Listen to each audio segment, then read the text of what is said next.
디모데후서 1장 7절로 9절 말씀입니다. 디모데후서 1장 7절로 9절 말씀 보겠습니다.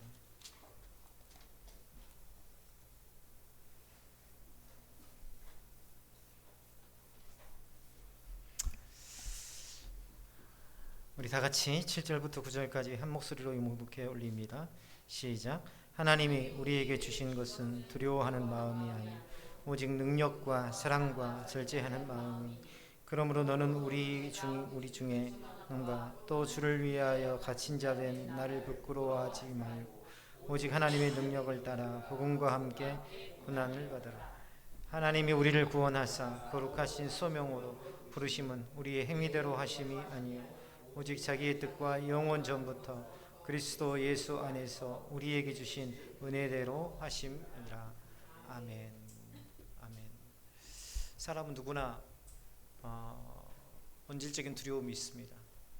낯선 문제를 만날 때.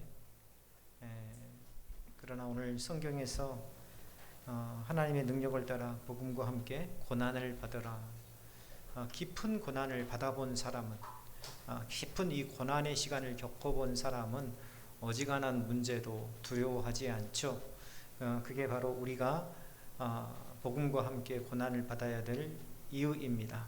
인생의 길 위에서 마주하는 시간과 사건, 환경,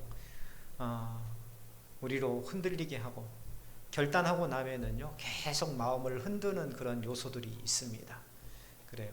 이번 주일날 정말 말씀을 내 스스로 준비하면서도 은혜 받고 또 이 말씀을 정말 은혜롭게 전해야 되겠다라고 하면서 기도도 하고 정말 열심히 준비하고 있는데 그 주 따라 또 주일이 다가오는 토요일 저녁 그 시간 따라 내 마음을 막 쥐어뜯고 흔드는 그런 일들이 발생하곤 하더라는 겁니다. 아마 겪어보셨을 거예요.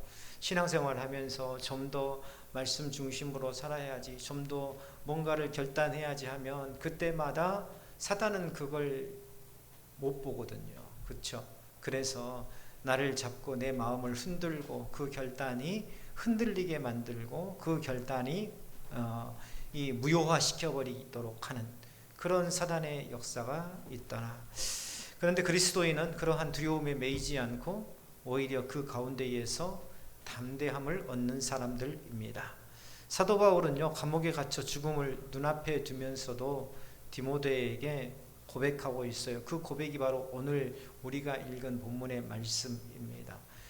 감옥 안에서 죽음을 앞두고 있는 그런 상황 속에서도 디모데에게 뭐라고 합니까? 7절 8절 보세요. 하나님이 우리에게 주신 것은 두려워하는 마음이 아니요 오직 능력과 사랑과 절제하는 마음이. 자, 우리가 사도 바울이 한번 되어보세요. 감옥 속에서 아무런 희망도 없고 소망도 없고 풀려날 가능성도 없는 그 감옥 속에서 죽음을 앞두고 있는 그런 상황 속에서 우리의 마음 가운데 두려움이 없을 수 있을까요? 그런데 사도 바울은 두려워하는 마음은 주님께서 주신 것이 아니라 오직 능력과 사랑과 절제하는 마음이라. 그러므로 너는 내가 우리 주를 증언함과 또는 주를 위하여 갇힌 자 된 나를 부끄러워하지 말고 오직 하나님의 능력을 따라 복음과 함께 고난을 받아라. 지금 사도 바울이 받고 있는 고난이 뭡니까? 지금 감옥에 갇혀져 있는 거죠. 그래서 이 고난의 시간, 이 감옥에 있는 이 시간 자체가 나한테 쓸모없는 시간, 있어서는 안 되는 시간이라고 생각하지 말고 오히려 내가 이것을 복음을 위하여서 주를 위하여서 또 앞으로 주의 사역을 감당하기 위한 하나의 훈련으로 내가 이 고난을 받는다라는 그 생각을 가지라는 것입니다. 사도 바울이 돈을 못 벌어서 돈이 없어서 사실은 빈궁하게 산 게 아닙니다. 사도 바울은 스스로 가난을 택했어요. 사도 바울은요 로마의 속주인 다소 출신입니다. 다소 출신이고 또한 가말리엘 문화에서 바리새인 중에 바리새인이라고 했잖아요. 그 중에서도 가말리엘 문화에서 이 공부를 했다는 것은 이 유대인으로서의 순수 혈통이고 또한 그만큼 다소 출신이라는 것은 다소는 굉장히 무역업으로 인해서 부유한 도시였어요. 그래서 굉장히 부유한 집안의 사람이었다라는 라고 신학자들은 추정하고 있습니다. 그런데 그는 자신의 가정, 자신의 부모에게 손 벌리지 아니하고 오히려 복음을 위해서 곤고에 처할 줄도 알고 또한 가난을 스스로 선택한 사람, 천막을 만들면서 자비량으로 주의 복음을 전했던 그런 사람 아닙니까? 바로 그 사도 바울의 믿음의 고백이 오늘 이 본문의 말씀입니다. 이 말씀 속에 두려움으로 움츠러드는 우리의 심령을 깨우는 그러한 복음의 능력이 담겨져 있는데, 그렇다면 왜 우리가 담대할 수 있느냐를 사도 바울이 말하고 있어요. 첫째는 하나님께서 주신 은혜가 있기 때문에 우리가 담대할 수 있다고 합니다. 바울이 분명히 말하죠. 하나님이 주신 것은 두려움이 아니래요. 사랑과 능력과 근신하는 마음이다. 여기에서 두려움이라는 것은 단지 조심하거나 경외하는 마음이 아니라 비겁하여서 뒤로 물러서는 연약함을 의미합니다. 두려워하는 마음, 그냥 마음에 불안감은 있지만 그래도 내가 주의 말씀에 순종하며 내가 믿음으로 나아가리라, 내 마음에 조금이라도 있는 그 감정적인 두려움을 이야기하는 것이 아니라 내가 어떤 문제에 맞닥뜨려서 그것을 믿음으로 돌파하지 않고 우회하거나 돌아서서 다른 것을 선택하는 그런 의미, 그런 믿음의 연약함으로서의 두려움을 이야기하고 있는 것이다. 하나님께서 우리에게 주신 것은 그러한 나약한 두려움이 아닙니다. 대신에 하나님께서는 우리에게 복음을 감당할 능력을 주셨어요. 여기서 말하는 능력이라는 것은 하나님의 능력을 따라 복음과 함께 고난을 받으라는 것은 복음과 함께 고난을 이겨낼 수 있는 능력을 이미 주님께서 주셨다라는 것을 이야기하고 있습니다. 그 능력은 단순히 인간적인 힘이나 지혜나 성령께서 부어주시는 그러한 은혜와 이 지혜가 인간적인 지혜가 아니라 성령께서 부어주신, 하나님께서 부어주신 그러한 은혜의 능력을 이야기하죠. 우리 스스로를 의지할 때 반드시 두려움에 휩싸이게 됩니다. 우리가 이 정치권에서도 보지만 늘 승승장구할 것 같은 사람들이 그러나 하루아침에 나락으로 떨어지는 경우가 얼마나 많이 있습니까? 둘째, 우리는 하나님의 사랑 때문에 담대할 수 있어요. 사랑은 두려움을 몰아냅니다. 요즘에는 그런 일들이 없어졌지만 요즘에는 조건을 많이 따지니까 애초에 그런 일들은 많이 없었던 것 같아요. 그런데 우리 정동근 권사님이나 또 우리 장로님 결혼하실 때만 해도 부모님의 반대를 무릅쓰고 둘이 야반도주 해가지고 살림을 차린 그런 사람들이 참 많았었죠. 그랬었죠. 가끔 있었죠. 그렇죠. 자기의 모든 생활의 기반을 다 부모까지도 다 외면하고 무엇을 택해요? 사랑을 택할 만큼 그렇게.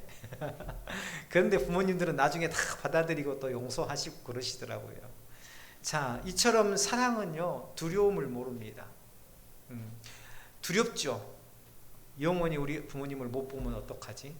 가가지고 이 남자가 나와 행복하게 살지 않아주면 어떡하지? 그런 두려움이 왜 없겠어요? 그렇죠? 근데 여기에서 말하는 본질적인 두려움은 그런 감정적인 두려움이 아니라 뭐예요?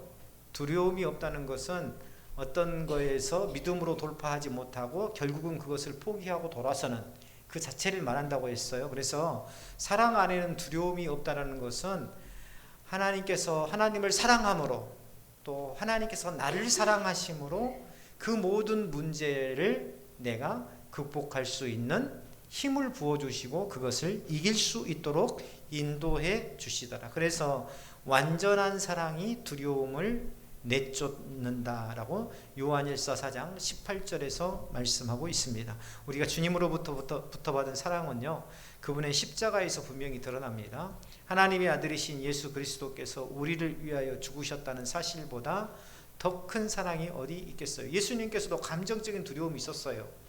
왜냐하면 예수님은 완전한 사람이셨고 완전한 하나님이셨다. 그게 바로 하나님께서는 신적인 요소 또 인적인 요소, 그래서 신학적으로는 신인 양성 일위이신 분이시다. 예수님을 지칭할 때 신학에서는 그렇게 이야기를 합니다. 신인 양성 일위이신 분이시다. 하나님이시요 완전한 사람이다. 완전한 사람이라는 것은 피조물이 가지고 있는 모든 감정적인 요소를 예수님께서도 다 가지고 계셨다라는 것이에요. 그러나 그 감정적인 두려움이 있었지만 그 두려움 때문에 어때요? 십자가를 거부했나요? 거부하지 않으셨죠. 아마 우리도 그런 게 있을 겁니다. 앞으로 내 미래가 잘못되면 어떡하지? 내가 이 선택을 했을 때에 우리의 가정이 잘못되면 어떡하지? 내 삶이 잘못되면 어떡하지? 라는 그런 두려움이 있을 겁니다. 그런데 오늘 이 성경에서 말하는 두려움은 그런 감정적인 두려움이 아니라 그것으로 인해서 내가 그 선택을, 주님의 뜻을 선택하지 못하고 다른 것을 선택해서 돌아서 버리는 그것을 바로 오늘 이 성경에서는 사도 바울이 말한 두려움이라 표현하고 있습니다. 자, 그 사랑 때문에 자신의 생명을 내어줄지라도 복음을 부끄러워하지 않습니다. 바울이 감옥에 갇혀 있으면서도 디모데에게 담대하라고 권면한 것은 자신이 감옥에서조차 사랑 안에 붙들려 있었기 때문입니다. 감옥에 있었지만 여전히 하나님께서 나를 사랑하시고 나를 포기하지 않으시고 내 생애를 통해서 하나님의 일을 끝까지 감당하게 하실 것이라는 그 확신을 사도 바울이 가지고 있었던 것이죠. 그러고 보면은요, 사랑은 환경을 초월하는 것 같습니다. 환경을 초월하는 것 같아요. 사랑은 환경을 초월한다. 때로는 내 육체의 모진 어려움, 고통도 또 내가 내가 내 삶에 직면해 있는 그러한 모진 그러한 환경도 사랑 하나로 모든 것들을 극복할 수 있게 하더라. 사랑은 우리의 심령을 새롭게 하고 우리로 하여금 두려움 없이 복음의 길을 걸어가게 합니다. 지금도 우리 아내하고 가끔 이야기해요.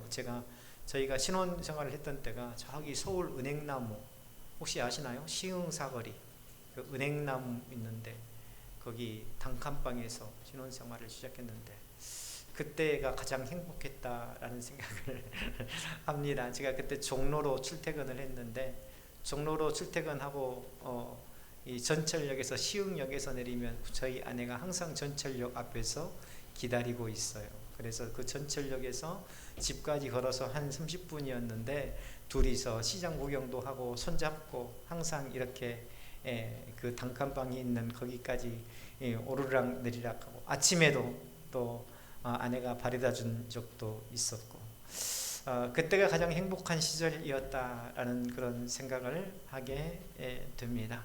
사랑하기 때문에 그런 어려움을 초월할 수 있는 것이고 그런 불편함조차도 모든 것들을 이겨낼 수 있었더라. 어쩌면 우리 마음에 불평이 생기고 우리 입술 가운데서 불평이 터져 나오는 것은 사랑하지 않기 때문에 그럴 수도 있습니다. 그 사람을 사랑하지 않기 때문에 그 사람에 대한 불평이 나오고 내가 우리 교회를 사랑하지 않기 때문에 교회에 대한 불평이 나오고 내 가정을 사랑하지 않기 때문에 내 가정에 대한 어떤 그런 불평이 나오고 이종우 집사님 왜 웃으세요? 둘이서 불평을 많이 하세요?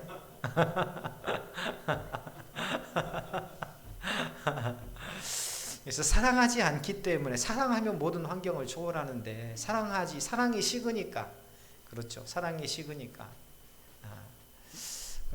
이 환경에 대한 어떤 그런 불평도 나오고 불만도 나오고 또 마찬가지로 하나님을 사랑하는 그런 마음이 식어지기 때문에 하나님 나를 왜 이런 상황 속에 버려두시나요? 라고 불평하기도 하더라. 셋째, 우리는 근신함 때문에 담대할 수 있습니다. 근신은요, 단순히 내가 생활 속에서 뭔가를 절제한다는 그런 차원만이 아닙니다. 마음을 분별 있게 다스린다는 의미예요. 마음을 분별 있게 다스린다. 그냥 내가 마음속에서 하고 싶은 말을 툭툭 해버리고 내가 하고 싶은 행동을 툭툭 해버리고 그런 것이 아니라 마음의 분별력을 가지고 이것이 내가 이런 마음을 품는 것, 이런 마음속에서 내가 이 말을 하고 싶은데 이 말조차도 과연 하나님께서 기뻐하시는 일인가? 또 이 말을 했을 때에 과연 상대방이 어떻게 반응할 것인가 하는 그런 것들을 고려하는 것, 이게 바로 일종의 근신이라고 할 수 있죠. 하나님 앞에 내 행동이, 내 말이 하나님을 분노하게, 하나님을 화나게 하지는 않았는가. 사람은요, 두려움에 사로잡히면 판단력을 잃습니다. 하나님이 주시는 이 근신은요, 두려움 속에서도 분별할 수 있는 지혜를 주시고, 또 감정에 휘둘리지 않고 복음에 합당한 길을 걷도록 인도하십니다. 제가요, 우리 다음 세대를 기도할 때 항상 빼먹지 않고 기도하는 게 있어요. 하나님 지혜와 명철을 주시고 감정대로 감정에 휘둘리지 않게 하시고 늘 어떤 상황 속에서도 하나님의 뜻을 분별할 수 있도록 성령께서 인도해 주옵소서. 성령의 열매로 맺히는 절제와 근신, 단순한 성경적인 그런 훈련이 아니라 하나님의 은혜로부터 나오는 영적인 힘이더라. 오늘 오전에도 비슷한 말씀 나왔죠. 두세 사람이 내 이름으로 그곳에 모인 곳에 나도 그들 중에 있다. 이건 뭐예요? 진정한 믿음. 두 사람이라는 것은 확실한 증인을 이야기한다고 그랬죠. 그래서 두 사람이 내 이름으로 합심해서 기도한다는 것은 어떤 의미라고 그랬어요? 확실한 믿음 안에서 서로 하나 되어서 주의 일을 감당하면, 내 삶을 믿음으로 세워가면 하나님께서 그 믿음이 능력이 되게 해주시겠다 라는 그런 의미라고 말씀을 드렸습니다. 바울은요, 디모데가 이 연소함과 육체적 연약함으로 인해서 위축될 것을 잘 알고 있었어요. 일반적으로 신학생 때는요, 올라와서 설교하는 것조차도 굉장히 두려워하거든요. 그래서 원고를 가지고 나오는데도 원고대로 하지 못하고 막 버벅거리다가 그냥 제대로 설교도 하지 못하고 내려가는 경우가 참 많아요. 그러고 보면 우리 이종호 집사님은 참 하나님 앞에 은혜를 굉장히 많이 받은 사람이에요. 저 그렇게 생각해요. 보통 설교학을 언제 배우냐면요, 신학대학원에서는 당연히 1학년 때부터 배우지만 신학교 4학년 때부터 배웁니다. 설교학은. 그리고 설교 실습도 마찬가지고. 설교 실습은 4학년 2학기, 빠르면 1학기 아니면 늦으면 2학기에 설교 실습을 들어갑니다. 그런데 보통 원고를 만들어 와가지고요, 막 이렇게 읽듯 하는데 막 버벅거리고 제대로 읽지도 못하고 막 벌벌 떨다가 내려가는 사람들이 태반이에요. 근데 우리 이종호 집사님 보면은요, 참 담대하게 이 말씀을 전하는 걸 보면서 저것도 하나님께서 주신 은혜다. 이게 내 은사다라고 생각하면 이제 교만해서 안 됩니다. 가능성이 없는 거예요. 하나님이 주신 은혜예요. 그것조차도. 그렇죠. 하나님께서 주신 은혜입니다. 그렇게 말할 수 있도록 마음을 평안케 하시고 또 그렇게 말할 수 있도록 입술에 권세를 주시고 하는 것도 하나님의 은혜더라. 내가 늘 강조하고 내 삶의 지침으로 삼는 것 뭐예요? 내가 내 말씀을 붙잡고 내가 내 삶을 살지 못하면, 내가 말씀을 붙잡고 내 삶 속에서 그것을 살며 경험하지 못하면 결코 능력 있는 설교가 되지 못하더라. 언젠가 제가 우스갯소리를 한번 이야기했던 적이 있었어요. 어느 시골에서 예전에는, 지금은 전도사라고 하잖아요. 근데 예전에는 도울 조자를 써서 조사라고 했습니다. 그래서 목사님 밑에서 목사님을 돕는 사람 해가지고 조사라는 걸 썼어요. 지금도 일부 교단, 아주 보수적인 교단에서는요, 아직도 전도사 대신 조사라는 말을 쓴 경우가 있습니다. 제가 알기로 한국 총공회, 그 고신 측의 한국 총회, 제가 어렸을 때 다니는 교단인데요. 그는 내가 청년 때만 해도 전도사라는 말을 안 쓰고요, 조사라고 썼어요. 그런데 옛날 시골에서 조사 그러면 신학교도 제대로 안 나와 있어요. 그래서 시편 목사님이 이제 어디 출타를 하셨어요. 수요일날 저녁에 출타를 하시려고 하는데 그 조사가 나이가 많으신 분이세요. 그래서 예배를 인도하실 분이 없잖아요. 지금처럼 뭐 장로님도 계시고 또 신앙적인 경륜이 많으신 우리 권사님들도 계시면 예배 인도를 하루 부탁해도 되지만, 그때만 해도 전부 다 연세 드신 분들이고 시골 산골이니까, 전기도 안 들어오는 산골이니까 말씀을 전할 사람이 어디가 있겠어요. 그러니까 목사님 밑에서 늘 같이 이렇게 도와주던 그 조사님이 목사님이 부탁을 했어요. 오늘 수요 예배는 조사님이 좀 인도하십시오라고 하셨어요. 근데 조사님이 이렇게 초롱불이 뭡니까? 촛불이 이렇게 흐릿흐릿하니까 나이도 들고 그러니까는 이 시편 23편을 낭송하는데 잘 보여요, 안 보여요? 잘 안 보여요. 그래서 여호와는 나의 목자이시니 내가 부족함이 없으리로다 이렇게 해야 되는데 여호와는 나의 목 자르시니 내가 부족함이 없으리로라고 이렇게 읽은 거예요. 잘못 읽은 거예요. 잘 안 보이니까 더듬더듬하면서. 그런데요, 그날 난리가 난 거예요. 왜냐하면 모든 성도들이 막 울며 불며 하나님이 내 목을 자를지라도 나는 주님 앞에 충성하고 모든 것들을 주님 앞에 드리며 열심히 믿음으로 세워 살겠습니다. 울며 불며 회개의 역사가 일어났대요. 이게 뭐예요? 때로는 내 입술이 잘못 나갈지라도 그러나 성령께서 오히려 우리의 악함을 어떻게 바꾸세요? 선함으로 바꾸시는 하나님이시잖아요. 이게 왜 가능하냐면 설교자가 말씀대로 살려고 몸부림쳤을 때에 말씀 전함에 능력이 있더라는 겁니다. 제가 늘 경험해요. 이 정도 설교면은 아마 우리 그 동역자들 진짜 감동받아가지고 눈물을 철철 흘릴 거야. 그런데요, 내 생각하고는 전혀 반대 현상이 일어납니다. 그날 인장이 이상하니 막 입술도 안 떨어지고 발음도 막 안 되고, 그날따라 막 유난히 막 내가 막 원고에 매달려가지고 막 읽게 되고. 왜 그래요? 중요한 것은요, 하나님께서 나로 하여금 영적인 힘과 능력을 부어주셔야 돼요. 그래서 내가 말씀을 전한다고 생각하면 안 됩니다. 넷째, 우리가 두려워하지 않을 수 있는 이유. 두려워하지 않을 수 있는 이유는요, 복음 자체가 담대함의 근거가 됩니다. 복음 자체가 담대함의 근거예요. 다시 말하면 사회에서도 그렇죠. 내가 정직하게 살면 두려울 게 없어요. 이번에 청문회에서 보니까, 서울시 청문회에서 보니까 그 명태균이라는 사람 참 대단하더라고요. 보셨어요 혹시? 보셨어요?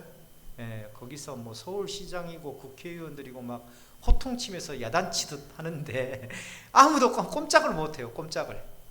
왜냐하면 명태균 국민의힘 모든 의원들이나 또 오세훈 시장 같은 경우에는 이 명태균 씨의 도움, 절대적인 도움을 굉장히 많이 받아왔나 보더라고요. 선거 때마다. 또 그 사람이 모든 인맥 관리를 다 했기 때문에 이 사람을 통해서 만나고 저 사람을 통해서 소개받고 하다 보니까 모든 사람들의 비리를 속속들이 다 알고 있어요. 그러니까 국정감사에서 막 대놓고 막 함부로 이야기를 해도 거기에 대해서 질책하고 하는 사람이 단 한 명도 없어요. 내가 다 말해버릴까요? 막 이렇게 이야기를 해도요, 꼼짝 못해요. 왜 그렇습니까? 본인이 거짓이 없다는 거죠. 나는 거짓이 없다는 거죠. 근데 너희들은 전부 다 거짓말로 살았잖아. 내가 폭로하면 너희들은 큰일 나. 한번 내가 해볼까? 대놓고 그랬어요. 제가 한번 해볼까요? 제가 한번 말해볼까요? 이 말을 하는데요, 아무도 대답을 못해요. 복음은 정직함보다 진실함보다 복음은 진리입니다. 그렇기 때문에 이 진리를 붙드는 자는 두려움이 없어요. 두려워하지 않아요. 하나님이 우리를 구원하사 거룩하신 부르심으로 부르심은 우리의 행위대로 하심이 아니요 오직 자기 뜻과 영원전부터 그리스도 예수 안에서 우리에게 주신 은혜대로 하심이라. 저는요, 가끔 신앙생활하면서 그런 생각을 해요. 옛날에 아마 우리 장로님, 우리 권사님은 아마 기억하실 겁니다. 옛날에 있었죠. 이렇게 들깨 추수할 때, 저 어렸을 때도 이제 둥글해가지고 밑에 망이 이렇게 달려있는 거 있잖아요. 그래서 들깨를 털면은요, 들깨를 털면 거기에 뭡니까, 예전에 갓바라고 그랬어요. 갓바. 큰 넓은 포장을 깔아놓고 거기에서 도리깨로 쳐가지고 일일이 채에다가 받아가지고 막 이렇게 흔들면 이 들깨는 다, 참깨나 들깨는 다 빠지고 돌멩이나 이런 것들은, 굵은 것들은 다 걸러내죠. 저는 그런 생각을 해요. 내 인생 중에서 하나님께서 이 채를 바쳐서 나를 이렇게 흔드시면 몇 날이나 하나님 앞에 살았던 날들이 걸러질까? 또 간혹 목회하다가 그런 생각을 해요. 지금은 그런 생각을 안 하지만 예전에 큰 교회에서 전도사로 사역할 때 남자 전도사는 저하고 찬양 인도하는 전도사하고 2명이었고요. 나머지 한 8명 정도는 부목사였고, 부교육자만 여자 전도사님까지 해서 부교육자들만 한 20여 명 정도 됐으니까요. 근데 주일날 저녁에 자리가 없어요. 엄청나게 큰 예배당인데 자리가 없어가지고 부교육자들이요 항상 그 접이식 의자 있죠. 그 접이식 의자를 한 100개씩 뒤에다가 쫙 챙겨놔요. 그래가지고 사람들이 올 때마다 하나씩 통로에다가 다 이렇게 날라주는 거예요. 그런데 새벽부터 시작해가지고 저녁 늦게까지 그 하루 종일 모든 예배마다 다 뒤에 서 있어야 되거든요. 뭐 새벽 예배, 주일 1부, 2부, 3부, 4부, 5부, 6부, 7부까지 모든 예배를요 다 예배 때마다 뒤에 이렇게 서 있어야 돼요. 그리고 일부 예배, 주일 오전 일부 예배를 교육자들이 앉아서 드려요. 유일하게 교육자들이 앉아서 드리는 예배가 일부 예배입니다. 일부 예배만 앉아서 드리고 나머지 2부 예배부터는요 뒤에서 딱 정렬해가지고 딱 앉아 있어야 돼요. 서 있어야 돼요. 이렇게 예배 끝날 때까지. 주일날요 목사님 설교를 거의 다 외우다시피 해요. 왜냐하면 기본적으로 3번, 4번 반복해서 듣기 때문에. 그런데 저녁에는요 그 많은 숫자들이 다 한꺼번에 오잖아요. 그러니까 1층이고 자리가 없습니다. 그래서 뒤에다가 접이식 의자를 갖다 놓고 계속 의자를 갖다가 차근차근 쭉 놔줘요. 이렇게 놔주는데요. 그래도 이 목사님이 담임 목사님이 마음에 안 들면 저녁 예배가 보통 한 저녁 9시 이렇게 끝나거든요. 그러면 교육자회를 주일마다 저녁마다 끝나고 결산을 해요. 각 부서별로 부서 전도사님들, 여자 전도사님들, 남자 목사님들, 각 교구별로 몇 명 나왔고 헌금 얼마 나왔고 이런 것들을 다 결산을 해도 목사님한테 보고를 하는데 거기서 주로 깨지는 게 뭐냐면 성도들을 제대로 보좌 하지 않았다는 것. 예를 들면 한 사람이라도 딱 왔는데 의자가 없어서 이게 두리번 했다. 그러면은 그날은 담임 목사님한테 박살이 나는 겁니다. 아주. 그래서 굉장히 철두철미하게 준비하지 않으면 정말 이 크게 야단을 맞고 그럴 때가 참 많았어요. 목사님 보는 게 사실은 굉장히 두려웠어요. 그래서 나는 목회하면서 그런 목회하지 말아야지. 언제나 친근감 있는 목사님이 되어야지 라고 생각했는데 그런가요? 아니에요? 제가 부교육자 때 그런 사역을 했었어요.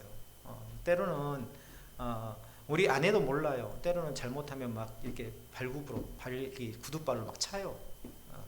구두발로 차요.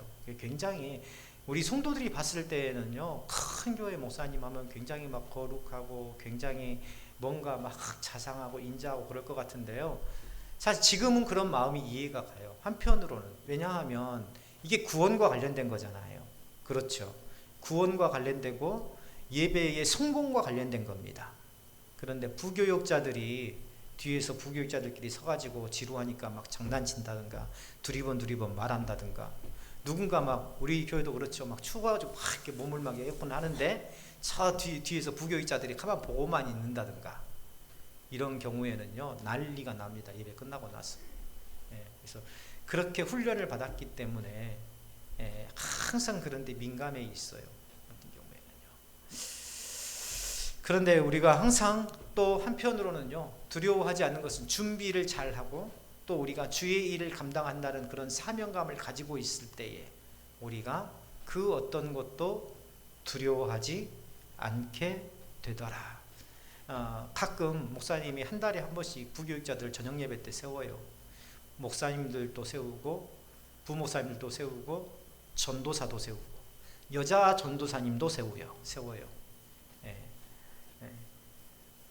남녀 구분 없이 사역자들은 주일날 저녁에 세웁니다. 주일날 저녁이 가장 많이 사람들이 꽉 차 있어요. 통로까지 다 차져 있으니까.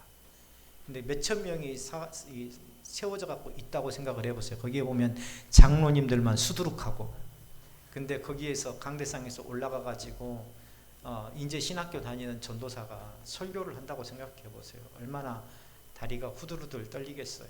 근데 여자 전도사님들도 아주 담대하게 설교를 잘 전하세요. 왜 그렇습니까? 이게요, 내가 전한다고 생각하면 절대 거기에 서지 못해요. 내가 하는 게 아니라 하나님께서 감당할 수 있는 힘을 주시는 겁니다. 아까 이야기 속에서 산골의 그 조사님 것처럼 성경을 잘못 읽어도 여호와는 나의 목자이시니를 여호와는 나의 목 자르시니, 그렇게 읽어도 그게 오히려 성령의 역사를 일으키더라. 자, 이처럼 오직 하나님의 능력을 따라 복음과 함께 고난을 받으라. 우리 역시 이 시대 속에서 복음을 부끄러워하지 않고요, 주님의 증인으로 살아가야 할 사명을 부여받았습니다.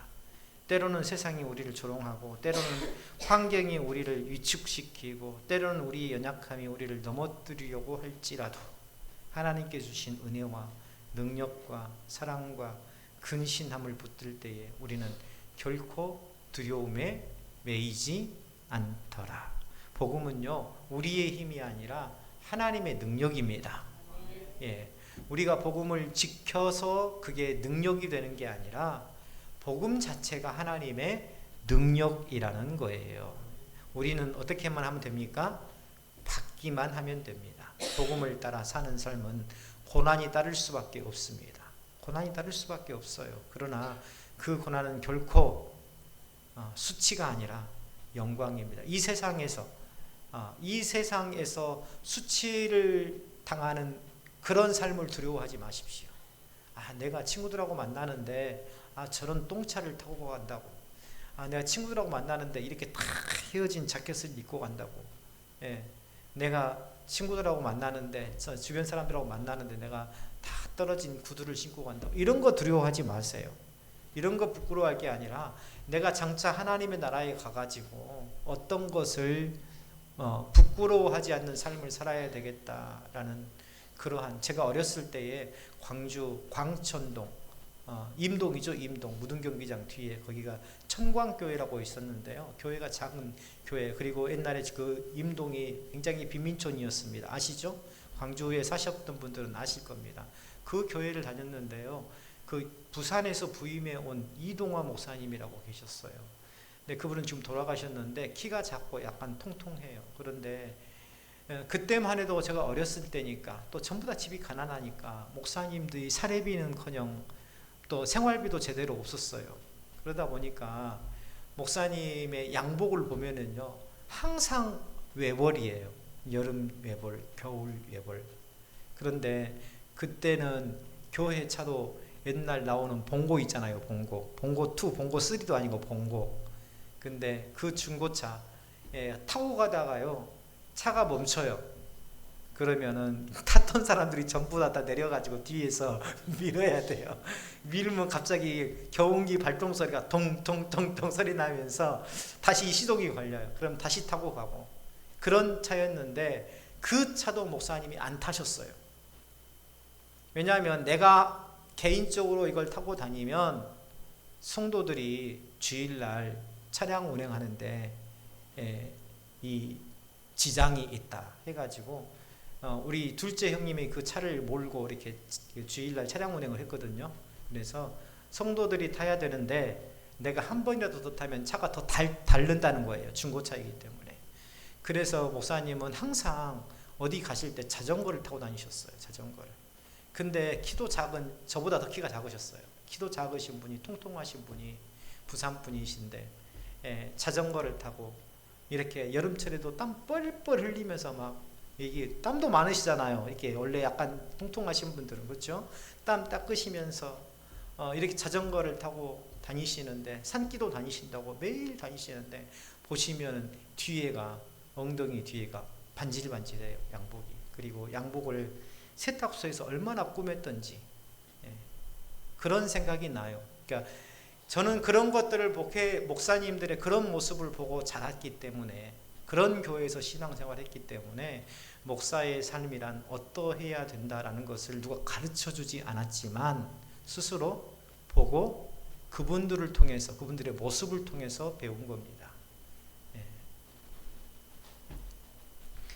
항상요, 내가 불의하지 않으면, 내가 불법하지 않으면 두려움이 없습니다. 그렇기 때문에 내 신앙 양심에 거리끼는 일은 하지 마세요. 항상 하나님 앞에 두려움에 매이지 않도록 하는 것, 환경이 우리의 담대함을 빼앗아갈 수 없다는 것, 사람들의 조롱과 비난이 우리의 믿음을 흔들 수 없다는 것, 우리의 연약함이 결코 장애물이 될 수 없다는 것. 왜냐하면 하나님께서 우리에게 주신 것은 두려움이 아니라 능력과 사랑과 근신하는 마음이다. 능력이라는 건 뭐예요? 복음이죠. 하나님께서 두려워하지 않도록 우리에게 말씀을 주셨다는 말입니다. 사랑이라는 건 뭐예요? 하나님의 사랑이죠. 하나님께서 우리를 포기하지 않으시고 우리가 두려워하지 않도록 끝까지 우리를 품으시는 분이시다라는 겁니다. 근신이라는 건 뭐예요? 다른 말로 말하면 거룩, 분별하는 겁니다. 구별하는 겁니다. 하나님이 기뻐하시는 일이냐, 기뻐하지 않으시는 일이냐, 이것을 구별해서 하는 것입니다. 이게 바로 우리의 힘과 능력이 된다라는 것. 바울처럼, 디모데처럼, 수많은 믿음의 선진들처럼 우리도 복음 때문에 고난을 받되 결코 부끄러워하지 않고 오히려 그 고난 속에서 하나님의 영광을 드러내는 담대한 삶을 사시기를 주님의 이름으로 축원합니다.